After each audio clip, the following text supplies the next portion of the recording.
Chairman Tehreek Insaf Imran Khan को supreme court के फैसले के बाद पुलिस लाइन के गेस्ट हाउस मुंतकिल कर दिया गया। पुलिस लाइन्स के बाहर पुलिस की भारी नफरी तैनात कर दी गई है। मजीद जानते हैं डॉन न्यूज़ के नुमाइंदे इरफान सदुजाई से। इरफान बताइएगा, सिक्योरिटी की क्या सूरत हाल देख रहे हैं आप?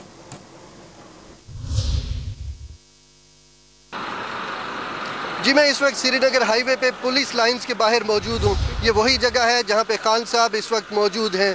आज सुप्रीम कोर्ट से रिलीफ मिलने के बाद इमरान खान साहब को सिक्योरिटी के भारी नफरी में स्क्वाड करके उन्हें यहाँ पे लाया गया। उसके बाद पाकिस्तान तहरीक इंसाफ के कारकुन उनसे इजहार यकजहती के लिए सड़कों पर निकल आए, नारेबाजी की, पाकिस्तान तहरीक इंसाफ के हक़ में नारेबाजी की, इमरान खान साहब के हक़ में नारेबाजी की और उन्होंने पाकिस्तान तहरीक इंसाफ की इसे एक बड़ी कामयाबी करार दिया। यहाँ पर पुलिस की भारी नफरी मौजूद है। इसके अलावा ट्रैफिक पुलिस के एहलकार भी मौजूद हैं। वो ट्रैफिक की रवानी को, उसका जो फ्लो है उसे बरकरार रखने के लिए तगोदो कर रहे हैं।